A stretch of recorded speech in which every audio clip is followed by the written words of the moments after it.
आज का टॉपिक है एनीमिया। जो एनीमिया एक बहुत इंपॉर्टेंट टॉपिक है और ये हर ईयर के स्टूडेंट के लिए इंपॉर्टेंट होता है। तो एनीमिया जो होता है वो एग्ज़ाम में डायरेक्ट 5 मार्क्स में पूछे जाते हैं। तो स्टार्ट करते हैं। जो एनीमिया होता है, एनीमिया ये क्या है, इसका डेफिनेशन देखते हैं। तो एनीमिया क्या है, इज़ अ ब्लड डिसऑर्डर। जो एनीमिया एक ब्लड डिसऑर्डर है characterise by reduction in red blood count. जो रेड आरबीसी होती है उनके काउंट में रिडक्शन हो जाता है। हीमोग्लोबिन कंटेंट, जो हीमोग्लोबिन कंटेंट होता है उसमें हीमोग्लोबिन कंटेंट में रिडक्शन हो जाता है।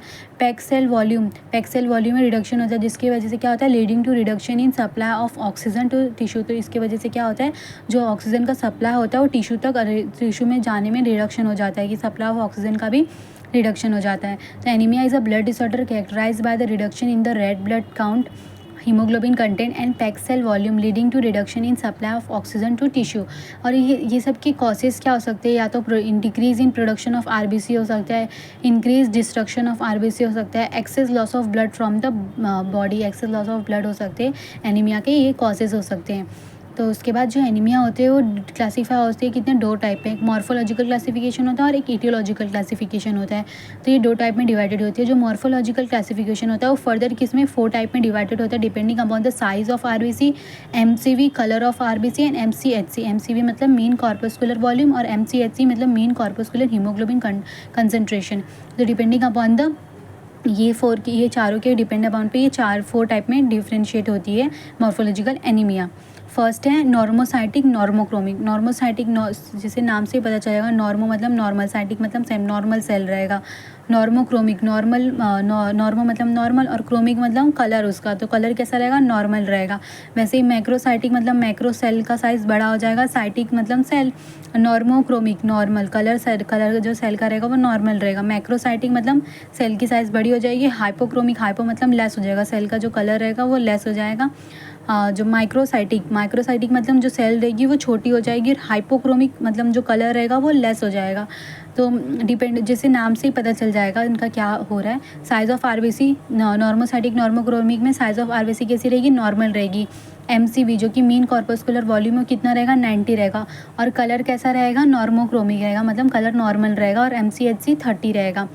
मैक्रोसाइटिक नॉर्मोक्रोमिक में साइज़ ऑफ आरबीसी लार्ज रहेगा। एमसीवी मीन कार्पोस्कुलर वॉल्यूम कितना रहेगा, मोर देन 90 रहेगा, क्योंकि ये मैक्रोसाइटिक हो जाता है। कलर ऑफ आरबीसी कैसे रहेगी, नॉर्मल रहेगी, नॉर्मोक्रोमिक। एमसीएचसी 30 रहेगा।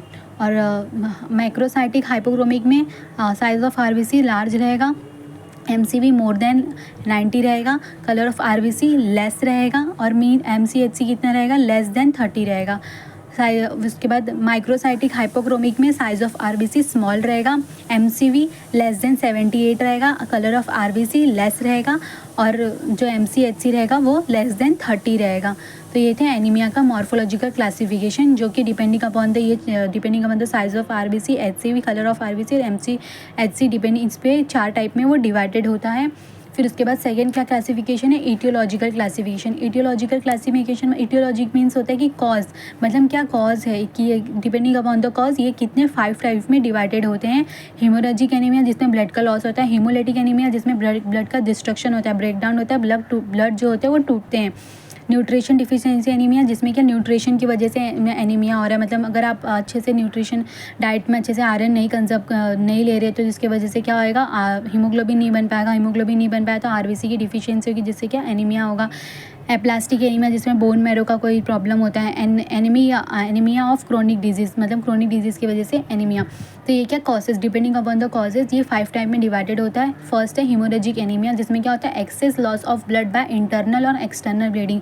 जो ब्लड का जो लॉस होता है वो एक्सेस होता है, जो कि वो इंटरनल भी हो सकता है, एक्सटर्नल भी हो सकता है। फिर ये डिवाइडेड होते हैं 2 में, एक एक्यूट लॉस होता है, क्रोनिक लॉस होता है। एक्यूट लॉस क्या होता है, फॉर एग्जाम्पल जैसे कि एक्सीडेंट हो गया जिसमें एक्सेस लॉस ऑफ ब्लड हो गया ड्यूरिंग द, ये क्या एक्यूट लॉस हो गया, एक्सीडेंट हो गया, तो उसमें क्या होती है, अपनी ब्लड जो बॉडी होती है 4 to 6 वीक में अब जो भी ब्लड का रिडक्शन होता है वो रिपेयर कर लेती है। और जो क्रोनिक लॉस होता है, जैसे कि फॉर एग्जांपल जिसमें क्रोनिक लॉस हो गया जिसमें एक्सेस लॉस ऑफ ब्लड हो रहा है फ्रॉम इंटरनल और external bleeding, for example peptic ulcer हो गया, मेनोरेजिया हो गया, जिसमें क्या ब्लीडिंग का लॉस होता रहता है ब्लड का, वुमेन्स में मेनोरेजिया हो गया, जिसमें ब्लड का लॉस होता रहता है, बहुत टाइम से लॉस होते जा रहा है, जिसकी वजह से क्या होता है, आयरन की डिफिशियंसी हो जाती है। अगर ब्लड का लॉस हो रहा है तो आयरन की डिफिशियंसी हो जाएगी, फिर हीमोग्लोबिन का सिंथेसिस नहीं हो पाता है, जिसकी क्या वजह से वो जो सेल होता है वो माइक्रोसाइटिक हाइपोक्रोमिक हो जाता है। तो ये क्या था, ये क्रोनिक लॉस था।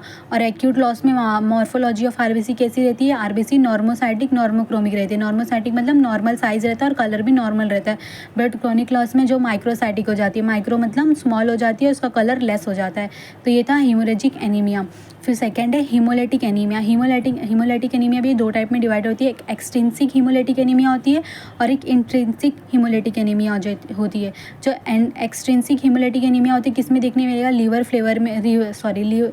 फेलर में देखने मिलेगा, रीनल डिसऑर्डर में देखने मिलेगा, हाइपरप्लेनिज्म में, बर्न में, इन्फेक्शन हो गया जैसे हेपेटाइटिस हो गया, मलेरिया हो गया, उसमें ड्रग, अगर आप कोई ड्रग ले रहे हो, पेनिसिलिन हो गया, anti malaria drug, sulphur drug, तो उसमें क्या दिखेगा, एक्सट्रिंसिक हीमोलाइटिक एनीमिया दिखने मिलेगा। Poisoning by lead, coal and tar से, ऑटो इम्यून डिजीज़, और जिसमें क्या होगा, रूमेटॉइड आर्थराइटिस हो गया, अल्सरेटिव कोलाइटिस हो गया, तो इसमें क्या देखने मिलेगा, एक्सट्रिंसिक हीमोलाइटिक एनीमिया देखने मिलेगा। और उसमें मॉर्फोलॉजी ऑफ आरबीसी कैसी रहेगी, नॉर्मोसाइटिक। नॉर्मो मतलब नॉर्मल सेल रहेगा, नॉर्मल उसका साइज जो साइज़ रहेगा सेल का वो नॉर्मल रहेगा और कलर भी नॉर्मल रहेगा। और सेकेंड क्या है इसका, हेमोलाइटिक एनीमिया का इंट्रिंसिक हेमोलाइटिक एनीमिया होती है, जो कि किस वजह से होती है, हेरिडिटरी डिसऑर्डर होता है, जैसे सिकल सेल एनीमिया हो गया, थैलेसीमिया हो गया। तो उसमें क्या हो जाता है, जो सेल होता है वो सिकल सेल, जो मॉर्फोलॉजी ऑफ आरबीसी होती है, सेल की मॉर्फोलॉजी कैसे हो जाती है, सिकल सेल एनीमिया में जो सेल का शेप होता है वो सिकल शेप का हो जाता है। जैसे नॉर्मली सेल कैसा बाइकॉन के शेप का होता है, बट इसमें क्या सेल ऐसे हाफ मून का हो जाता है, ये बाइकॉनकेव सेल का नॉर्मल इसका है।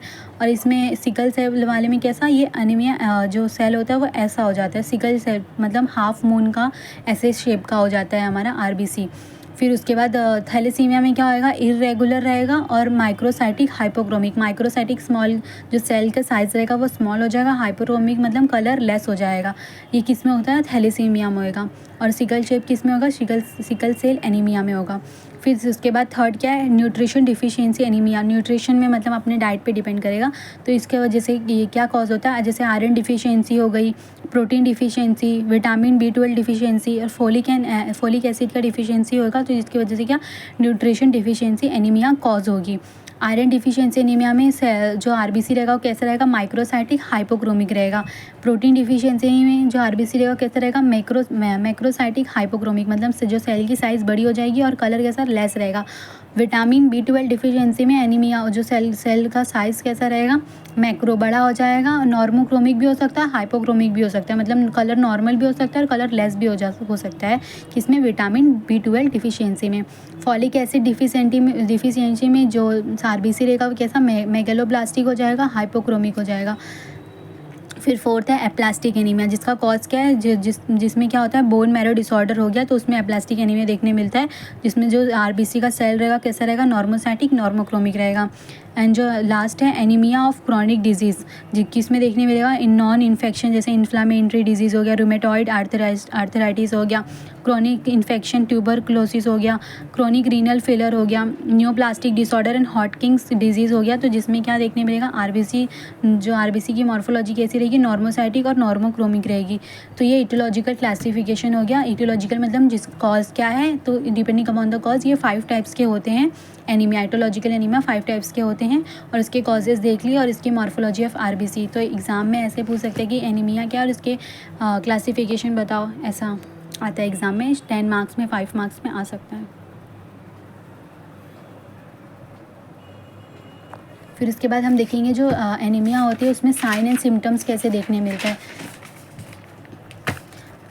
तो जो एनीमिया होती है उसमें जो साइन एंड सिम्टम्स कैसे देखने मिलेगा, फर्स्ट तो मेटाबॉलिज्म कैसा हो जाएगा, increase in basal metabolic rate, जो मेटाबॉलिक रेट हो जाती है वो इंक्रीज हो जाती है। सेकंड, स्प्लीन कैसे देखने मिलेगा, enlargement in some types of anaemia, जो स्प्लीन होता है उसकी इनलार्जमेंट हो जाती है किसी सम टाइप्स ऑफ एनीमिया में, किसी एनीमिया में। फिर लीवर में कैसा रहेगा, लीवर का डिसफंक्शन हो जाएगा, enlargement dysfunction in liver, sickle cell anaemia में मिलेगा और जॉन्डिस में मिलेगा। और उसके बाद डाइजेशन कैसा हो जाएगा, डाइजेशन में नौसिया, वॉमिटिंग, एब्डोमिनल डिस्कम्फर्ट ऐसा रहेगा। किडनी कैसा हो जाएगा, डिस्टर्ब रीनल फंक्शनल। और रिप्रोडक्शन कैसा रहेगा, disturbance of menstrual cycle in females, menorrhagia, oligomenorrhoea और एमिनोरिया हो सकता है। एमिनोरिया मतलब absent हो जाएगा मेंसेस का। स्किन कैसी रहेगी, स्किन बिकम पेल और येलो, थीन, ड्राई, ये सब क्या इसके साइन एंड सिम्टम्स हैं एनीमिया के। म्यूकस मेम्ब्रेन कैसा रहेगा, paleness more prominent in buccal and pharyngeal areas.